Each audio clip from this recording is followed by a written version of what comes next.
Welcome back to the Meeple Marathon and our 13 games of Halloween. Today we're going to be playing the Haunted Mansion Call of the Spirits game. This is by Funko Games, and it is a game that features the lovable Disney Haunted Mansion ride within the parks. So, what you are attempting to do in this game is basically it's set collection. It's a set collecting game where there's 99 ghosts, and each of there's I don't know, maybe 8 or so different types of ghosts, and each one of them count on points differently. Now, a little caveat before we get started: this is a 2 to 6 player game. Yeah, 2 to 6 player game normally. This is not usually a game that you would be able to play solo. There is some hidden information in it that, if you were aware of what the other person was gaining, would make it difficult to make a sort of left brain, right brain decision. But I am going to take a crack at showing off my solo variant for the game that I have been playtesting here as we approach Halloween. So, this in general is not only a great family-friendly game, it's got a great theme, especially if you are a Disney fan, but it's a great game to play this time of year.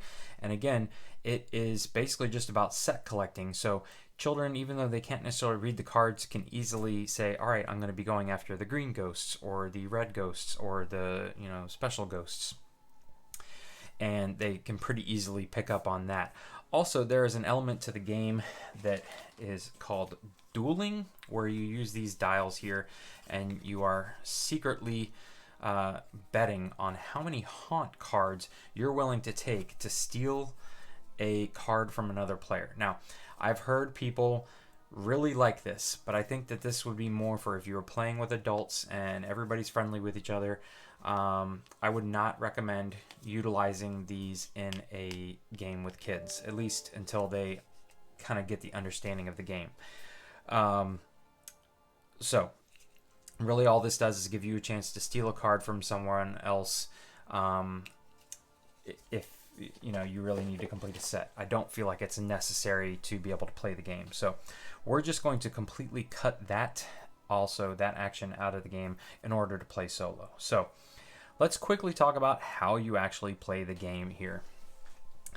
You can see here that there are various rooms, all kind of shaded in different colors, but ghosts are going to be placed in these rooms throughout the game.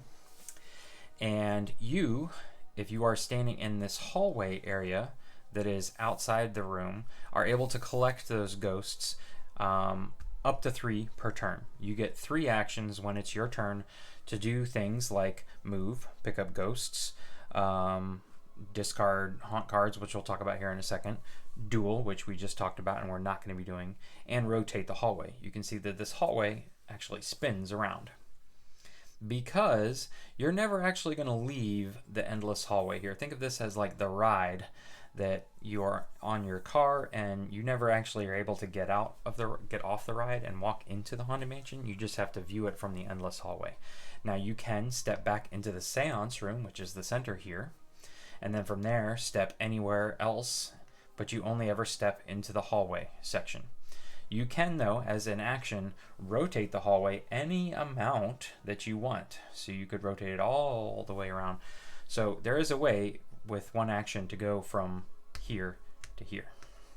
All right, so getting ahead of myself. Your objective is to collect ghosts based upon whatever strategy you see fit. You'll see how the different ghosts add up as they start to come out. I'll briefly talk about them. But every round starts with an event phase. So let's go ahead and take the first event phase of the game. I need to start with both of us in the seance room here. So we have this event deck, and shuffled into the bottom 4 cards of the event deck is the end game trigger. So we know that we're going to have some turns, but then once we get to the final 4, it could come anytime. So we take one of these cards and we flip it over. First of all, we're going to look at this number and we're going to look at the direction arrows. So this is telling us we need to move these hitchhiking ghosts 3 spaces, and we're going to go clockwise. So they're going to go 1, 2, 3. Now the hitchhiking ghosts serve 2 important purposes. One is that they will give haunt cards to anybody whose room they pass through, and they'll give 2 haunt cards to anybody whose room they end up in. Currently, though, both myself and the AI player are in the seance room, so we're not in any of these rooms, and we don't get any haunt cards. All right?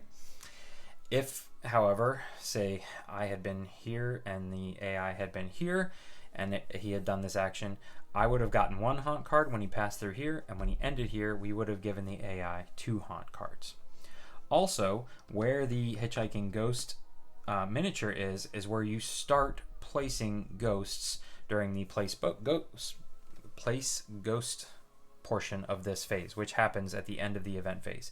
Now, normally you're going to read the text here, and it says, if you end your turn in the seance room, discard a haunt card.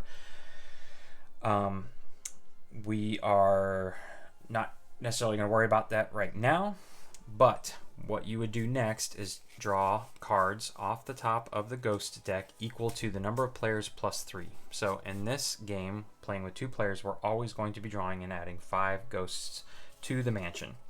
When you do that, you go from where the Hitchhiking Ghosts currently have landed. You take the top 2 cards, and they go into the Hitchhiking Ghosts room, and then you go clockwise, 1 at a time. It does not matter how many other ghosts may be in the room. This is how you lay them out, and you always start with where the Hitchhiking Ghosts are. And in a 2-player game, you always pass out 5. In a 3-player game, you're always going to do 6, so on and so forth. So that's the event phase. Again, there is some text here that we'll talk about in a little bit. This one, for example, just says, if I end my turn in the seance room, I get to discard a haunt card for free. Normally, you would have to move into the seance room as an action and then discard a haunt card as an action. So it's a little bonus, but unfortunately it's coming at the beginning of the game when nobody has haunt cards. All right. So coming back here to the start of the game, once you have completed an event phase, you then get to do your 3 actions, and each player is going to get to take their actions. Then you're going to pass the first player marker. They are going to flip over the card, move the people, add the ghosts. For the most part, it does not quite matter who the first player is, but they will always get first choice of the ghosts that have just come out. So, but usually the event phase does not target specific people. So, all right, but coming back here, we're starting with me on my right hand. The AI is over here on my left hand side. Starting with me, it is my turn to either move, and remember that can be into any hallway because I'm in the seance room, or I can, once I have moved into a room, I can collect a ghost as an action. All right, so if I moved into here and then collected both of these, that would be my 3 actions. All right. As we get further into the game, some of these rooms will get more and more populated. They'll get thicker, full of ghosts. And so there could be an opportunity where you may start in a room with 3 ghosts, pick up those 3 ghosts, and that is your 3 actions. But, like I mentioned earlier, instead of moving out of the seance room, you can also move to adjacent rooms. So say I start my turn in this room here where there is no ghosts, I can easily spend 1 movement to move adjacent. Or, at any point in time, you can spin the hallway. Now you just need to make sure that your black lines here line up with the black lines on the board. That way nobody's like hanging out right between 2 rooms or anything like that. But you can rotate, you can spin this as much as you want and stop whenever you want. So basically, for 1 movement, you should be able to make it to anywhere on the board. So I'm going to spin this back so we don't lose track of where I was. So you can move, you can rotate, you can collect, and you can discard. If you are in the seance room, you may take the discard action, which is discarding, I'm going to take some from the bottom here, a haunt card. All right, and you can do this once per turn. Now, these haunt cards are randomly numbered 1 through 3. You can see there's some 1s, there's some 3s. They are just kind of shuffled up, and it's this tiny deck of cards up here. I don't know why they made them so tiny. I feel like they easily could have made them like, you know, mini Euro, mini American size, like Ticket to Ride, and been perfectly fine. But they made them these tiny cards. And how you end up with these cards, we've already discussed one way, is that if the Hitchhiking Ghost passes through your room or ends in your room during the event phase, or if you pick up a ghost from a room with the Hitchhiking Ghosts For example, these two right here, you have to draw a haunt card for each ghost you draw. So if you think about it, there's always going to be at least 2 ghosts in these guys' room, because that's where you place the first 2. So how much is it worth it to you to go get these 2 ghosts, or to be in a room with 2 ghosts, if you know you're going to have to draw haunt cards? Now, at the end of the game, we'll talk about this more, but basically whoever has the highest haunt value when you add up all your haunt cards is going to get penalized and have to remove some of their, their best set of cards, basically. So it is a good idea to keep up with how high your haunt value is, but this is the hidden knowledge I was referring to. If you are playing with other people, you don't know what number, you know how many haunt cards they have, you can count, but you can't know what number is on the front, so you can't know the value of their haunt cards. But basically, we continue to have an event phase, then everybody gets to take their 3 actions in turn order, and then we flip over another event phase until we reach the last round of the game card. We keep adding out ghosts here, and each one of them, again, has a unique way they are counted up. I will cover what I see here in front of me just briefly so you can get an idea, and then I'll try and highlight the ones as they come out. So the ballroom ghosts here, they're always worth 4, which is a good chunk of change for a single ghost, but when you collect them, you have to draw a haunt card for collecting them, even if they're not in the same room as a hitchhiking ghost. If they are, or say in this room, you would have to draw 2 haunt cards. The grim grinning ghosts, they are the exact opposite of ballroom ghosts. You actually get to discard a haunt card of your choosing. When you draw them, they're then just worth 2 points at the end of the game. Dancing ghosts are worth 0 points alone. They need a partner to dance. So dancing ghosts are worth 7 points when you have them paired together. But if you have just one, then they're worth none. And it doesn't matter if you see 2 men or whatever. Most, I think, of them have 2 pictures on them. So you don't have to pair like a man and a woman up or anything like that. And the last one we have here is one of our special ghosts. This one is the Executioner, and you can see that you are getting a single point plus an additional point for each unique icon. That's referring to these symbols here. So if you had collected everything on the board, he would be worth 1 plus 2, 3, 4. All right. And again, as more ghosts come out, we will explain to you how they are added up. Now, let's talk briefly about my solo variant that I am working on. So the first thing I did was create a priority for how the AI would select which ghosts to pick up from a pile. And I'm considering creating some cards where each game you would draw a random card where the priority is slightly different, but for the most part, these make the most sense. Grim Grinning Ghosts obviously are one of their top priorities because it allows them to discard a haunt card. But they're only going to choose one if they have a haunt card. So they wouldn't go after this one the very first round of the game. Then Musician Ghosts, Painting and Artifacts, Dancing Ghosts, Tea Party Ghosts, Groom Ghosts, Stretching Portraits, all special ghosts, and then Ballroom Ghosts last because they have to draw a haunt card.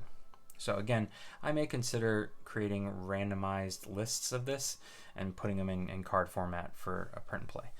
But then let's talk about the decisions the AI makes as it moves along. So first of all, if the turn, except for the first turn doesn't count because it always starts in the seance room, but if turn begins in the seance room, discard its top haunt card and then move to a room with the most ghosts.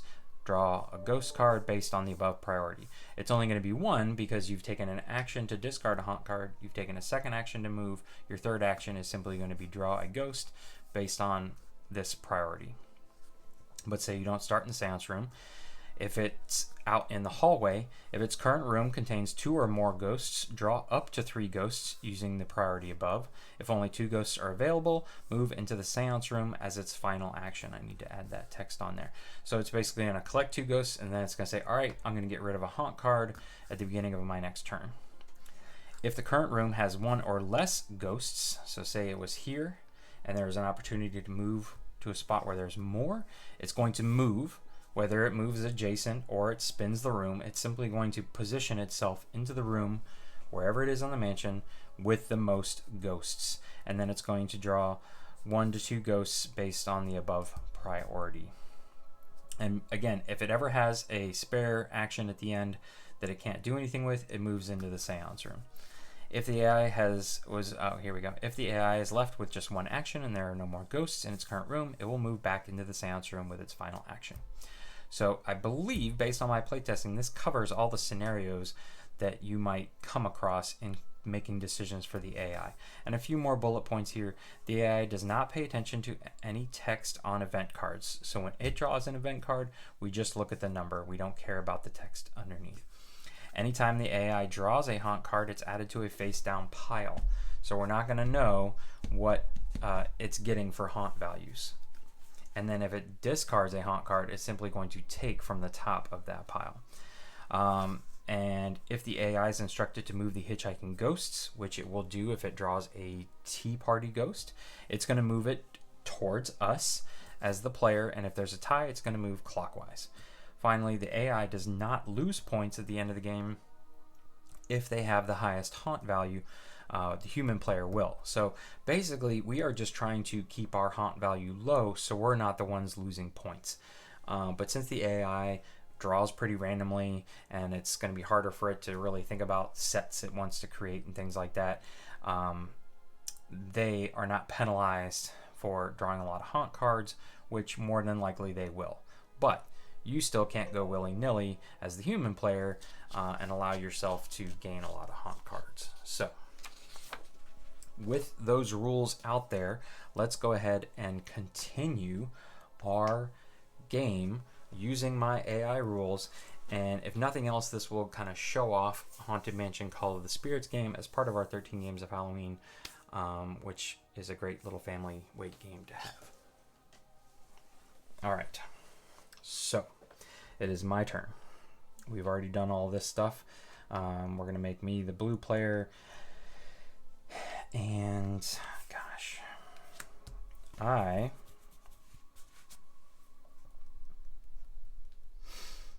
going to do this. I'm going to move here for 1. I'm going to draw this dancing ghost for 2, and then I'm going to move here for 3. Moving into the room with the hitchhiking ghost does not gain you a haunt card, and strategically I put myself in a position where no matter where the haunting ghosts, the hitchhiking ghosts go, you don't get a haunt card if they start in your room. So I'm safe from haunt cards now, moving into the future.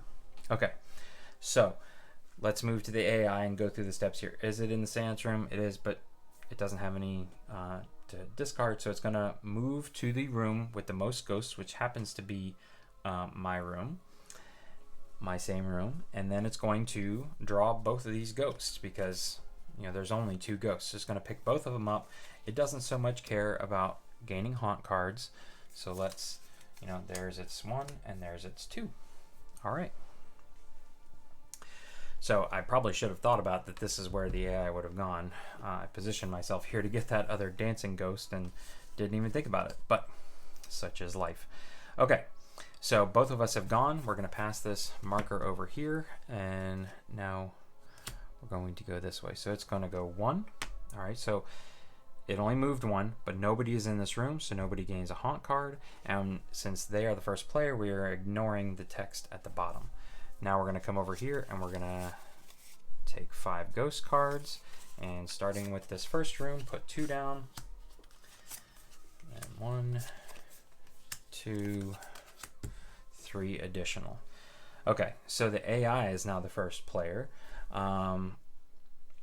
He is going to, let's see, there's several rooms now with 2, so let's look at its priority and see which one has the most with its priority. There is the Grim Grinning Ghosts room, so it's going to rotate as its action, and then it's going to pick up these 2, in which it gets to discard this top one. It happened to be a 2. I haven't decided yet whether you should know what they discarded or not. I don't think it would really matter. All right. So, what do we want to do here? I think I'm just going to risk getting some things so I can at least get one pair of ghosts, and then it's usually my goal to end up with the lowest value. So let's move here. Oops, that's not me. Let's move here as one. I will take these two, so we'll pair them together, and that's going to give me 2 haunt cards. I can look at these all I want, keep them up to help me discard them later in the game. All right, but both of us have gone, and we'll flip this over. So now I am the one running the event phase. All right, so this is 3. 1, 2, 3. Everybody's safe. And this says you do not have to be in the same room as another player to duel with them. All right, so that text doesn't matter. And we are going to put 2 here. 1, 2, 3. Okay, so just to briefly cover some of these other cards that have come out here. The Tea Party Ghosts are always just worth 2, but you get to move the Hitchhiking Ghosts when you collect them. So you could penalize someone by moving them through their room. The Stretching Portraits, you either want to collect 3 of the same symbol, so like 3 umbrellas or 3 signposts, or you want to get a set. So 1, 2, 3, 4, 1 of each symbol. Here you can see a sign, an umbrella, and an axe. That's 3 out of the 4. But if you don't have either, they're worth nothing. So it's kind of a risk. And we already talked about Ballroom Ghosts and Portrait Ghosts. Simply, you're trying to get a set of 3, ideally. If you have just 1, it's worth 3 points. If you have 2, you lose all your points. And if you have 3, you get 12 points. And you always have to count in your hands, I've got 1, 2, 3, and then you start counting again, I've got 1, 2. You can't say, all right, I've got 2, I'm going to split them all up into ones. You have to group them together in as big a groups as possible. All right. So it is my turn. I really don't want to mess with these guys again. He is in a room there, so I'm going to leave him there. This is going to force him to go to the Hitchhiking Ghost room. So I'm going to move over here, and we're going to risk trying to start picking up these. So there's 1, 2 actions, and I'm going to put myself there for 3. No, wait, because he's going to spin the room. So I'm going to go back into here as my 3rd action and just call myself safe. Okay. Then we go over here to him. He is not in a location where he can pick up ghosts. So he's going to spin to wherever there is the most, or move. So he spins to there. And now he's going to pick up to 2 ghosts based on his priority, which is the 2 Tea Party Ghosts. So what he would do first of all is pick up 1, which would give him a haunt card. Then, since I'm not on the board, technically he's going to move these guys clockwise. 1, 2, 3. And then it would pick up this one for free since the ghosts have been moved, but then they're going to go 1, 2, 3 and come back around, and he's going to get 2 more. So not exactly a wise decision on his part, but that's his priority. Like we said, this is the type of reasoning why the AI is not going to take negative points at the end of the game. All right, so we're going to pass this over to him. We're going to flip this card, and he is going to move 1, 2. Everybody's safe. 1, 2, 3, 4, 5. And we're going to put 2 here, 1 here, 1 here, and 1 here. Lots of Stretching Portraits coming out now. Okay, so he's first.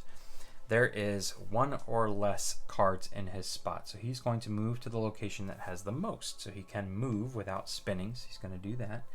And then based on his priority, he is going to draw these top 2 cards. And that's it. No other penalties. So myself, I'm going to take this opportunity to discard a haunt card, and then I am going to move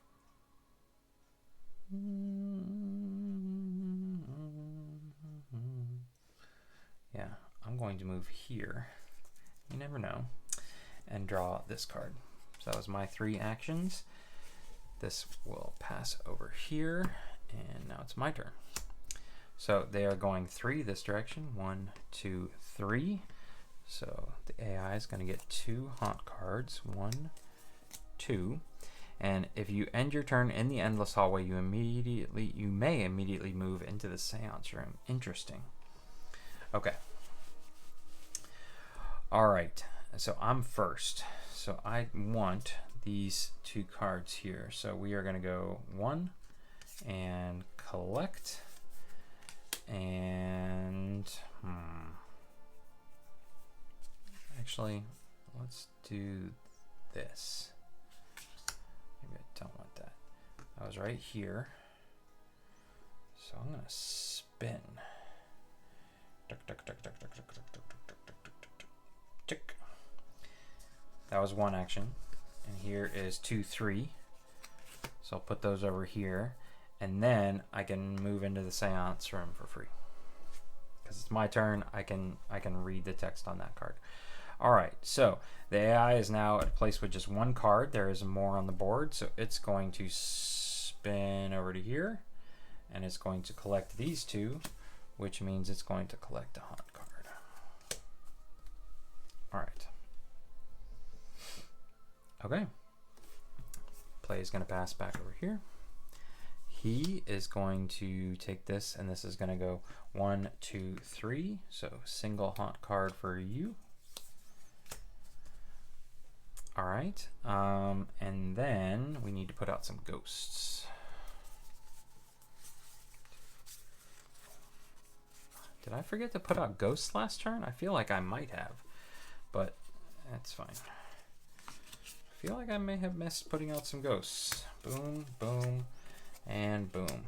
Okay, so these green ones are the same as the red ones, except you don't penalized for hitting that like 2 spot. This one is basically collect as many as you can, which is why, other than the grinning ghosts, this is the top priority for the AI. So the AI gets to go first. It's now got several options where it can choose from 2, and its priority is going to be this one because of the green ghosts, and then it will collect both of these and collect 2 haunt cards. Again, it just kind of ignores where the hitchhiking ghosts are because in its mind it's not being penalized for this huge stack of haunt cards. Now, this one is definitely getting a little out of control. It's getting pretty high. Other play sessions, it's been more balanced. So that I think the last game I played, I had 9 points and it had like 13. So I'm not. He's got a bigger stack of cards too. That is something else to consider. All right, it is my turn now, and what I need is the umbrella chick. So I'm going to take an action to discard this card, move here, and collect. So now I have 1 set of stretching portraits. I've got 1 of these cards. I've got this special card, which I'm pretty sure I'm doing okay with. And that was 3 actions, so this passes back to me. And we are moving this thing 4. So 1, 2, 3, 4. Everybody's safe. And this says in all duels, so we're just going to ignore that. 4, 5. And we're going to put 2 here, 1 here, 1 here, and 1 here. All right.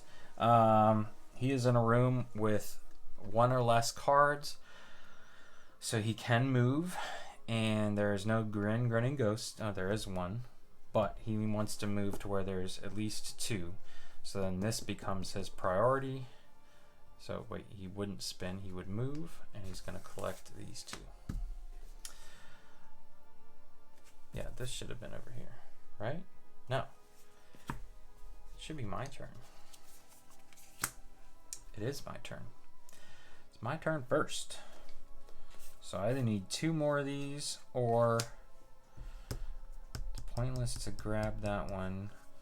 I could spin around and go up there. I could go for, there could be as few as 2 rounds left, so I don't think I want to go for these. So in actuality, I am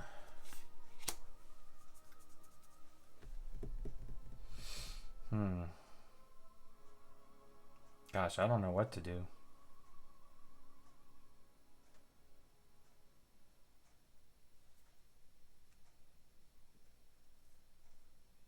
because I don't want to be stuck with no points if another red one doesn't come out.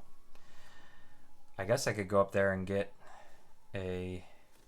Yeah, so let's just spin the room like so. And we'll collect these two because I really don't have to worry about haunt cards right now. So we will take one haunt card. And it was a 1 anyways. Alright. So that was our 2 actions. He now is going to... And I may say, oh, if there is a grinning ghost in your room, you will go ahead and take one. Or should we just... No, let's just keep doing what we're doing. So he would say, alright, I'm going to spin us right back. And I'm going to claim these 2 cards. If you have any input on any adjustments that I could make to these rules, please feel free to leave them in the comment section below. Because again, this is just a work in progress. Alright, so it's going this way. 1, 2, 3. He ends up with 2 more. I'm pretty sure I'm going to have a lower haunt value than him. 1, 2, 3, 4, 5. So it's going to put 2 here. 1 here. 1 here. 1 here. And it will actually, did it draw a groom earlier? It did. So it should have, I've failed to notice this, it should have drawn a random one. It gets to discard a haunt card. I'm making up for lost time. When you draw a groom card, you get to draw one from the deck, and then you just take whatever happens with you. So, all right. So he is currently in a room with 2 or more cards. He's going to draw these based on priority. He's going to get 2 more haunt cards here. But he's also going to get to draw a card from here. All right, he's got a huge stack. All right. Alrighty.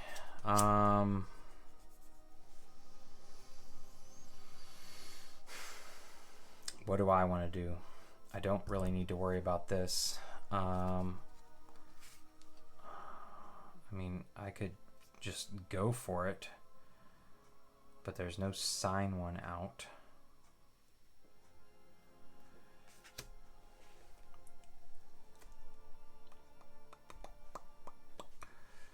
Oh, decisions. All right, move here and collect.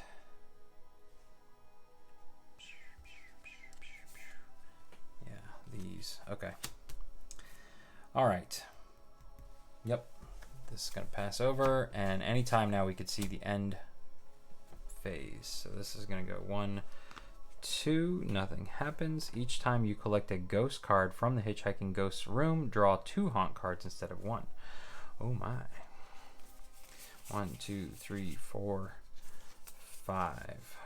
All right, 2 in this room.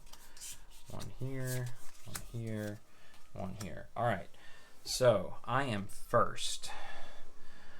I am looking for, what am I looking for? The axe and the sign. So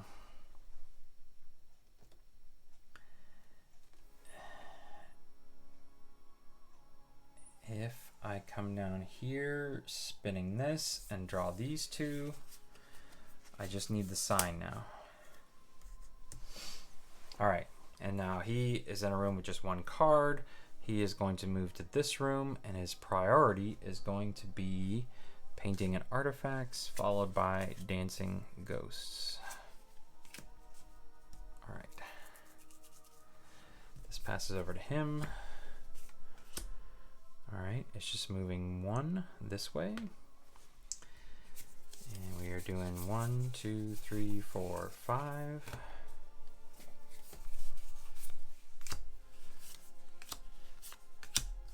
Uh-oh, no sign, no signage. Okay, so he's first. So he is at a room with 2 or more. So he's going to claim these 2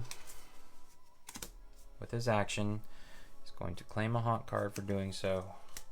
And then he's going to pop back here into the seance room.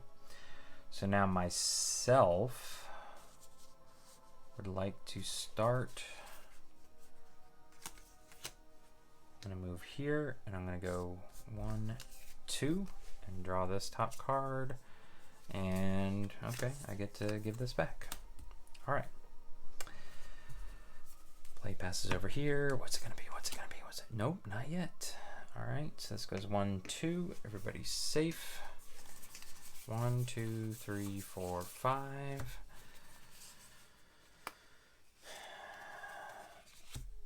Nope. Not what I need. Not what I need. Not what I need. Okay. All right, my turn first here.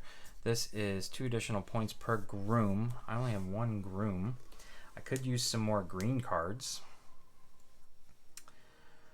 Collect, spin, collect. Yeah, let's do that. I have 1 red card, so I'm going to collect here. And I'm going to spin for 2 and collect. All right, very good. He is going to discard a haunt card. And then he's going to move into the room with the most, which is this one. He's going to prioritize Grinning Ghosts first to discard this one. And then he is going to prioritize Dancing Ghosts.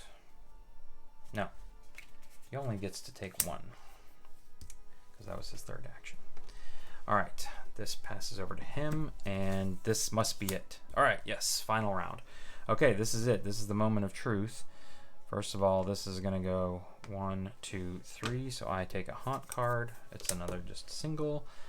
And put 3 extra ghosts. So 8. 1, 2, 3, 4, 5, 6, 7, 8. All right. So we go 2, and then we just keep going around the board. We got a sign. It is with the Grinning Ghosts. What's the AI going to do though? The AI is in a room where there is 3 or more, so it's going to pick up this first. Then it's going to pick up this one, and it's going to move this, and it's going to go 1, 2, 3, giving me another haunt card. And then it's going to pick up this one. It's going to go 1, 2, 3, back around, giving itself a haunt card. All right. So I'm going to take 1 action. Well, I needed to spin the room. Hold on. Spin, spin, spin, spin, spin.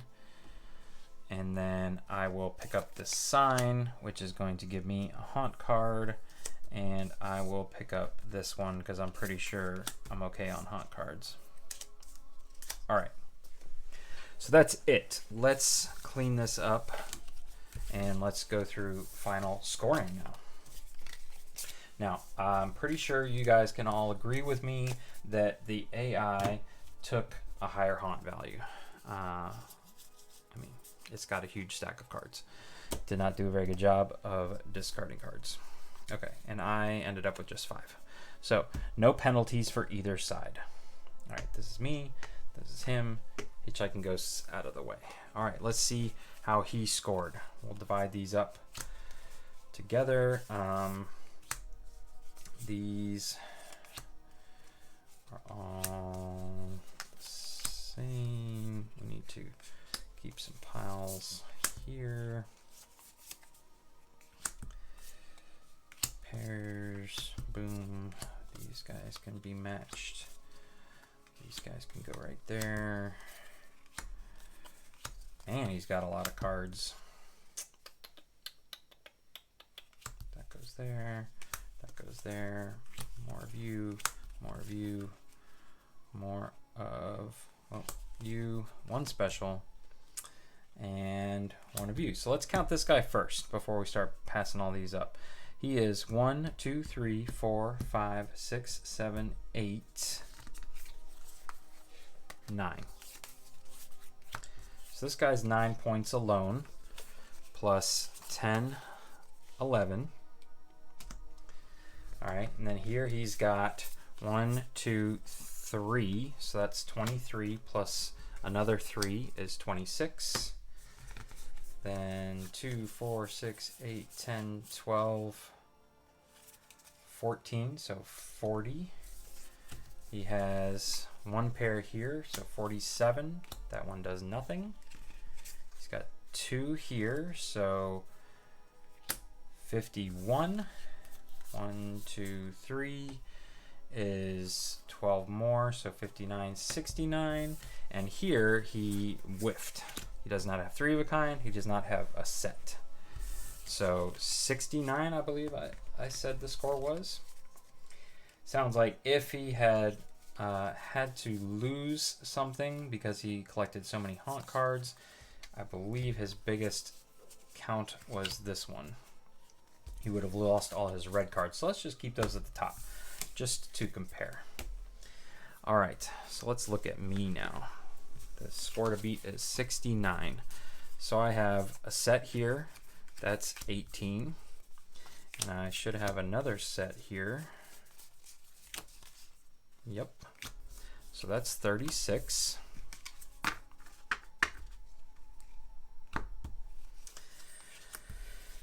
I should have 1, 2, 3 portrait cards, so that's 12. Plus then this guy's going to be 13, but then an additional 6, so 19 plus 36 is 45, 55, so we're getting close here. I have a pair of dancing ghosts, so 45, 55, and 7 is 62. Here's the big one. 75, 79, and then a whole bunch of other ones here. 81, 82, and 3, 91. So even with all his cards, I was still successful. I still feel confident that him not losing any points for having the most haunt cards is the way to go. Now, again, at the end of the day, this is not how this game is meant to be played. This game is meant to be played with other people, interacting, making intelligent decisions out of which cards you may want to pick up or block other people from picking up, spinning the room so that people aren't in the room, have to move to get to a room. But I feel like this solo mode works, if nothing else, so you can experience the game, teach yourself the rules, figure out the best combinations of ghosts to go after. Either way, this is a great family weight Halloween family-friendly game with a great Disney theme. So if you have any comments or suggestions about these solo rules, please feel free to leave them in the comment section below. Someday you may see these on BGG. Otherwise, if you enjoyed this video, please consider giving it a thumbs up. And if you'd like to see more content like this, including the remaining of our 13 games of Halloween, which is getting very close, please consider subscribing to the channel. Once again, thanks for watching, and have a great day.